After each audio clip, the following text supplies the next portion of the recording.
Diam semuanya. Diam semuanya. Diam polis. Polis. Unit Resmob Satreskrim Polrestabes Surabaya berhasil mengungkap kasus penipuan disertai pencurian di toko emas mahkota di Jalan Pacar Keling, Tambak Sari, Surabaya dengan pelaku 4 orang perempuan warga negara asing asal Pakistan dan Yordania.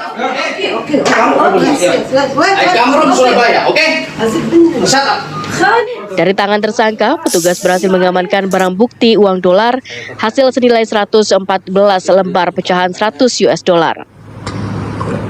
Sebelumnya mereka mencoba membeli sejumlah emas kepada pelayan toko. Dalam modus operandinya, tersangka datang menggunakan pakaian panjang, tertutup dan juga menggunakan masker. Dengan menggunakan bahasa Inggris dan juga Arab, karyawan yang melayani kebingungan.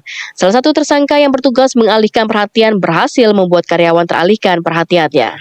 Pelaku akhirnya berhasil mengambil perhiasan emas dengan total ratusan juta rupiah.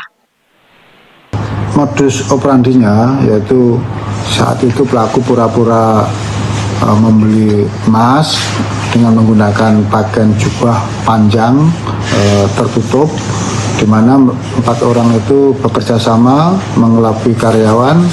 Setelah karyawan toko emas tersebut lengah, beberapa perhiasan diambil dan dijual ke pihak lain. Kini polisi masih terus mendalami kemungkinan adanya jaringan kejahatan serupa di wilayah lain dan ada dugaan para pelaku ini merupakan sindikat pencurian emas lintas negara. Warga menangkap YSP pria asal Surabaya, Jawa Timur yang lari setelah mencuri di sebuah supermarket di Jalan WR Suprapman, Denpasar Timur. Gerak-geriknya yang mencurigakan membuat karyawan supermarket menegurnya, namun pria berambut pirang tersebut malah melarikan diri. Sontak karyawan supermarket mengejarnya dan meneriakinya maling. Pria tersebut pun tertangkap dan nyaris dihakimi warga. Setelah mengetahui YSP mencuri susu demi anaknya yang masih balita dan bersedia mengganti uang susu yang dicuri pria tersebut seharga Rp250.000, asalkan memang benar susu tersebut untuk bayinya.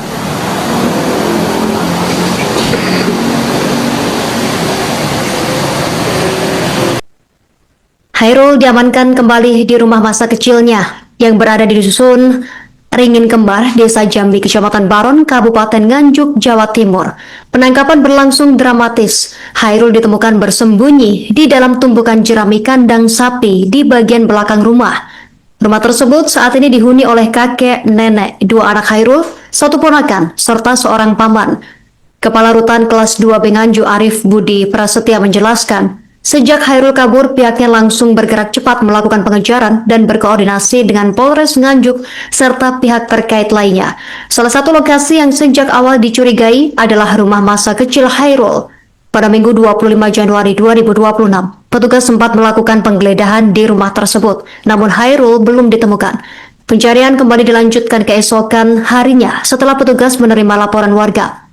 Pada Senin 26 Januari 2026 selepas subuh, warga melihat seorang pria dengan gerak-gerik mencurigakan mondar-mandir di sekitar rumah tersebut.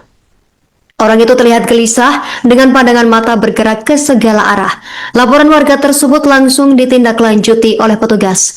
Petugas kemudian menyisir ulang seluruh bagian rumah, mulai dari kamar tidur, kamar mandi, dapur hingga kandang sapi. Kecurigaan muncul saat petugas melihat tumpukan jerami yang tertata rapi di kandang sapi. Setelah dibongkar, Hairul ditemukan bersembunyi di dalamnya dan langsung diamankan tanpa perlawanan. Diketahui sebelumnya pemirsa, Hairul kabur dari Rutan Kelas 2 Nganjuk pada Kamis 22 Januari 2026. Aksi kaburnya terekam jelas kamera CCTV. Hairul menyelinap melalui dapur rutan sekitar pukul 11:04 waktu Indonesia Barat saat kondisi dapur sudah sepi. Hairul kemudian naik ke plafon dan merayap hingga keluar dari jangkauan kamera.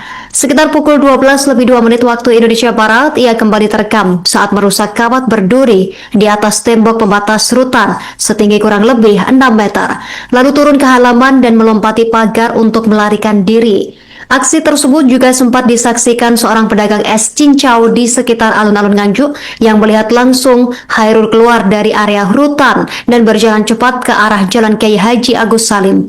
Saksi kemudian melaporkan kejadian tersebut ke petugas rutan. Saat kabur, Hairul diketahui mengenakan celana hitam, kaos hitam, dan kemeja krem yang sempat tersangkut kawat berduri sebelum akhirnya dilepas. Kini, Hairul telah kembali diamankan. Hairul dibawa ke rutan kelas 2B Nganjuk. Pihak rutan memastikan akan melakukan evaluasi menyeluruh terhadap sistem pengamanan guna mencegah kejadian serupa terulang.